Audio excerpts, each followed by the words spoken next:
동방의 흉노족이 서쪽으로 이주하여 훈족이 되었느냐 아니냐는 사실 명확하게 알 수 없는 일입니다. 나 또한 내가 말하는 것이 진실이라고 쉽게 단정할 수도 없습니다.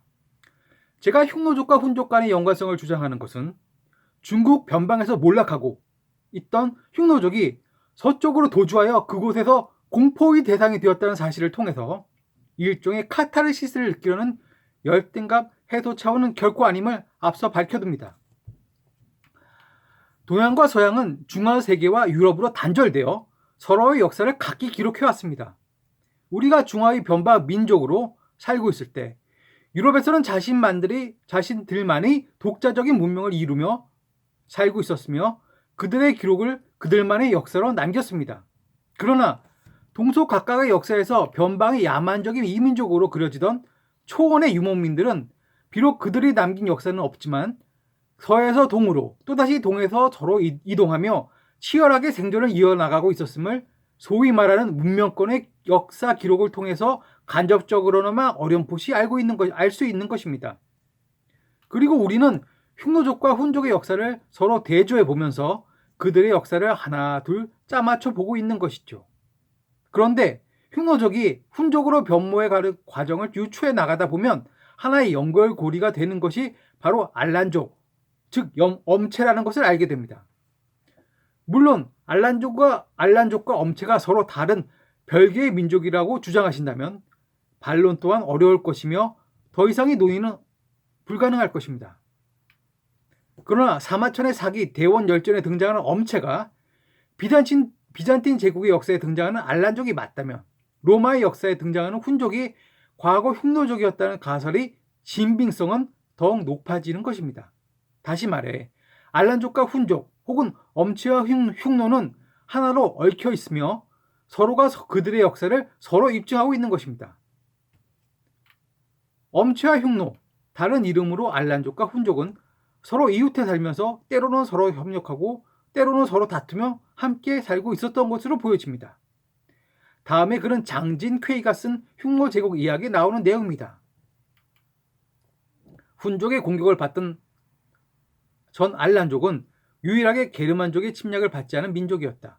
늘 거센 파도가 일렁이는 동강이 그들에게는 천연 보호막과도 같았고 남쪽에는 강대한 아르메니아 왕국이 있었다. 알란족은 종종 고용군의 신분으로 이 카프가스의 나라 아르메니아 왕국에 자주 나타났다.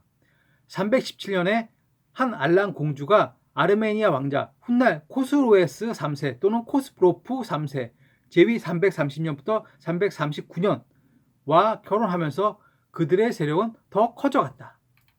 알란족에 대한 훈족의 공격은 대략 350년에 시작하여 374년에 끝이 난다. 이들의 전쟁 과정을 암미아누스는 이렇게 서술했다.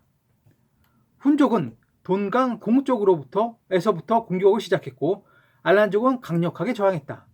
두 나라는 동강에서 치열한 접전을 펼쳤다. 알란족은 전차를 주력으로 삼았으며 날쌔고 용맹한 훈족의 기병을 이기지 못하고 결국 대패하여 국왕은 살해되고 나라는 정복당했다. 무차별 사륙을 가한 훈족은 남은 알란족과 동맹을 맺은 후 자신의 군대에 가담시켰다. 두 나라가 연합한 후에 그들의 세력은 날로 강해졌다. 하지만 알란족은 훈족에게 완전히 굴복한 것은 아니었다. 그들 중 일부는 남쪽 카프가스 산맥으로 도주했고 일부는 갈리아 및 스페인 경계로 달아나 훗날 훈제국의 새로운 적수로 등장하게 된다. 알란족은 훈족과의 경쟁에서 도태된 이후 반달족, 수에비족 등과 함께 활동하기 시작하는데 그 후로는 크게 두각을 나타내지 못한 것으로 보여집니다. 근근히 명줄이나마 이어가고 있었던 것이죠. 그리고 이동하면서 서서히 토착 세력에 흡수됩니다. 문명 세계의 눈으로 보자면 변방의 이민족들은 야만적인 침략자들일 뿐이었습니다. 그리고 그들은 늘 거칠고 흉악한 남성의 모습으로만 그려졌습니다.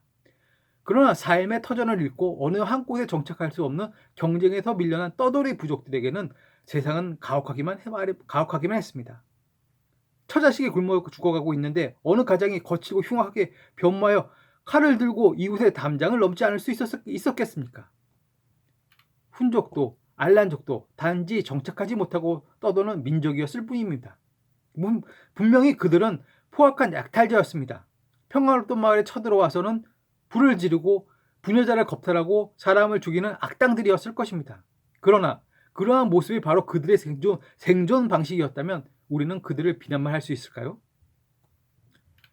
알란족과의 투쟁에서 살아남은 훈족은 이후 동고투족과 조우하게 되고 동고투족은 훈족에 괴멸당합니다. 동진하던 게르만 제부족들이 초원의 초입에서 훈족을 만나 제대로 교육받은 것이겠지요.